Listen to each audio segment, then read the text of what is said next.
అయోధ్య బాలరాముడి అలంకరణకు దుబ్బాక చేనేత వస్త్రాలను వాడనున్నారు. శ్రీరామనవమి సందర్భంగా అయోధ్యలో జరిగే జాగరణ హారతి కార్యక్రమంలో స్వామివారు దుబ్బాక చేనేత కార్మికులు నేసిన వస్త్రాలను ధరించనున్నారు. వారం రోజుల పాటు జరిగే శంఖారావం, అభిషేకం, చందన అలంకరణకు సహితం దుబ్బాక నూలు మగ్గాల మీద తయారు చేసిన 2 రంగుల లెనిన్ వస్త్రాలను స్వామివారికి అలంకరించనున్నారు.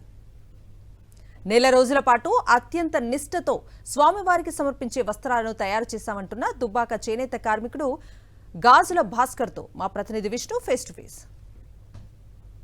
చేనేత వస్త్రాల్లో దుబ్బాక తన బ్రాండ్ను నిలబెట్టుకుంటా ఉంది.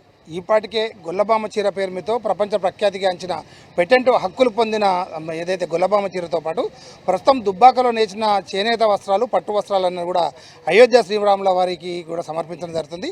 దాంతోపాటు దేశ విదేశాల నుంచి వచ్చిన ఎంతోమంది ప్రతినిధులకు కూడా దుబ్బాకకు సంబంధించిన లెనిన్, దుబ్బాకకు సంబంధించిన క్లాత్లు అన్నీ కూడా ఎక్స్పోర్ట్ చేయబడుతున్నాయి. ఒకప్పుడు చేనేత రంగంలో పూర్తి స్థాయిలో ఇబ్బందుల పరిస్థితులు ఉన్న దుబ్బాక చేనేత కార్మికులందరూ కూడా ఇప్పుడిప్పుడే కోలుకుంటున్న పరిస్థితి కనబడుతుంది. మనతో పాటు చేనేత కార్మికులకు సంబంధించిన కొంతమంది ఉన్నారు. చెప్పండి, దుబ్బాకకు సంబంధించిన చేనేత ఎక్స్పోర్ట్ చేసే పరిస్థితి కూడా వచ్చింది. అట్లాగే మన దుబ్బాక చేనేత శ్రీరాముల వారికి కూడా సమర్పించేదాకా వచ్చింది. ఈ ప్రస్తుతం ఎలా ఉంది? దుబ్బాకలో వస్తున్న ప్రొడక్ట్ అన్ని కూడా ఎక్కడెక్కడ మనం సప్లై చేస్తూ ఉన్నాం? దుబ్బాక అంటేనే చేనేత, చేనేత అంటే దుబ్బాక. దుబ్బాకలో దాదాపు 10 సంవత్సరాల కింద లెనిన్ వస్త్రాలు నేయడం ప్రారంభమైంది. అప్పటి నుంచి ఇప్పటి వరకు రాష్ట్ర ప్రభుత్వం ఏ ఆర్డర్ ఇచ్చినా కానీ దానికి అనుగుణంగా వాళ్ళు ఇచ్చిన ప్రతి బట్టను మనం నేసేయడం జరిగింది.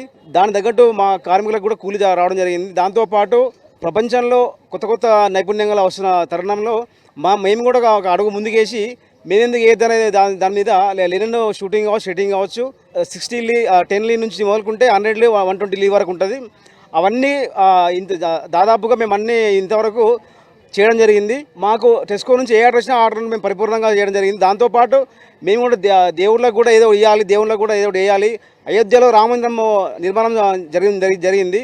దానికి కూడా మా వంతు బాధ్యతగా, మా వంతుగా మేము తులసిప్రమంగా ఇక్కడ నుంచి ఒక వస్త్రాన్ని అక్కడికి చేర్చడం జరిగింది.